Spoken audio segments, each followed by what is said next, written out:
रात की गहरी खामोशी में जब चांद आधे आसमान पर अटका था और जंगल की घनी शाखों के नीचे अंधेरा सांस लेता महसूस होता, अचानक एक दिल दहला देने वाली आवाज गूंजी। गांव के लोग अपने घरों में दबके बैठे थे।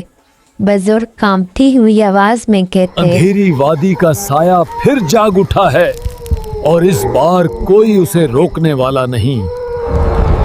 लेकिन वो नहीं जानते थे कि तकदीर एक नन्ही परी को बेच चुकी है। चांदनी परी जिसकी किस्मत में रोशनी और अंधेरे की आखिरी जंग लिखी गई थी। गांव के करीब एक वादी थी जिसका नाम अंधेरी वादी रखा गया था। दिन में वहाँ सब कुछ पुरसुकून लगता, मगर रात आती ही झाड़ियाँ खुद बहुत हिलने लगती। दरख्तों की जड़ों से सरगोशियाँ सुनाई देती और काली धुंध चारों तरफ फैल जाती। गांव के बच्चे कभी उस वादी के करीब न जाते क्योंकि कहा जाता था वहाँ साया खौर रहता है,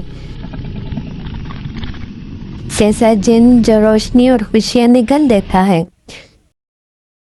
एक दिन 5 साल का मासूम बच्चा रेहान खेलते खेलते वादी के किनारे तक पहुँच गया।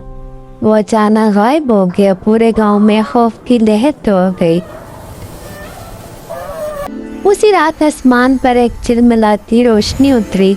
ये रोशनी एक नाजुक और खूबसूरत परी में बदल गई। उसके बाल चांद की किरणों जैसे चमक रहे थे। नीली आंखों में सुकून और हिम्मत झलक रही थी और इसके परों से रोशनी टपक रही थी। वो चांदनी परी थी, नूरिस्तान की मुहाफिज। वो जमीन पर इसलिए भेजी गई थी कि अंधेरी वादी का राज खोले और गुमशुदा बच्चे को वापस लाए। गांव के लोग हैरान रह गए, मगर एक बूढ़ी नानी ने सर झुका कर कहा, ये वही है जिसका जिक्र पुरानी किताबों में है। अगर ये ना आई होती तो वादी सब कुछ निकल जाती।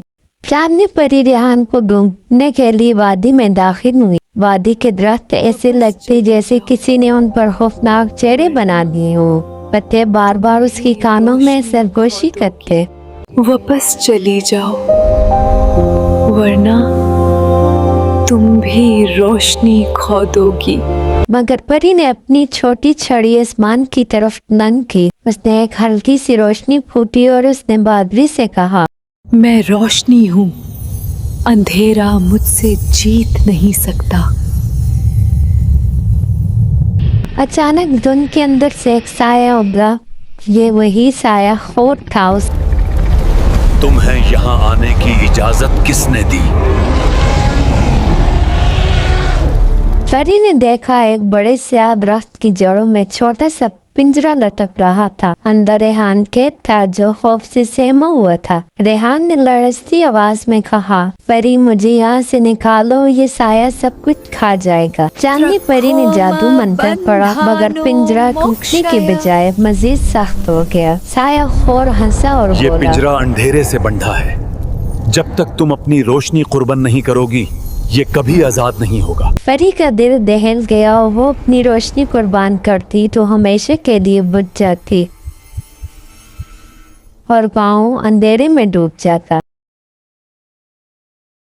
चांदनी परी ने वादी के बीच एक पुरानी झोंपड़ी देखी। अंदर एक टूटी किताब रखी थी। किताब में लिखा था, साया खौर कभी अंधेरा नहीं था बल्कि वो रोशनी का फरिश्ता था जिसने लालच में आकर अंधेरे को गले लगा दिया। उसे शिकस्त देने के लिए रोशनी को कुर्बान नहीं बल्कि रोशनी को बांटना होगा। ये पढ़कर परी के दिल में एक नया हौसला जागा। रात और गहरी हो गई, आसमान पर बादल छा गए और साया खौर वादी में गरजदार आवाज के साथ नमूदार हुआ। उसकी चारों तरफ अंधेरी तूफानी देरें गूंजने लगी। चांदनी परी ने अपने परों को फैलाया और रोशनी को जमीन पर बखेर दिया। फिर उसने रेहान को पुकारा, तुम भी अपने दिल में रोशनी जगाओ। अंधेरा सिर्फ तब जीतता है जब हम डरते हैं। रेहान ने कांपते हुए दुआ पढ़ी और उसकी नन्ही आवाज में उम्मीद की किरण जाग। गांव के दूसरे बच्चे भी घरों से निकलकर हाथों में चिराग ले आए। हजारों छोटी रोशनियों ने मिलकर वादी को जगमगा दिया। साया खौर चलाया, नहीं ये मुमकिन नहीं। धुएं में बदलकर आसमान की तरफ उड़ गया। सुबह की पहली किरण के साथ वादी बदल गई। जहाँ पहले काली धुंध छाई थी अब वहाँ फूल खिलने लगे, परिंदे गाने लगे और रेहान आजादी के साथ अपनी माँ की गोद में जा बैठा। वाले खुशी से झूम उठे। चांदनी परी ने मुस्कुरा कर कहा, रोशनी कभी छोटी नहीं होती।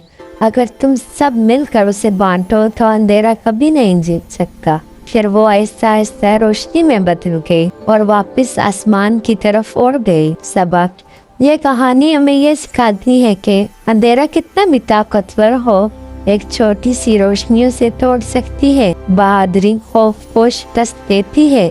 रोशनी और उम्मीद बांटने से सबकी जिंदगियां बदल जाती हैं।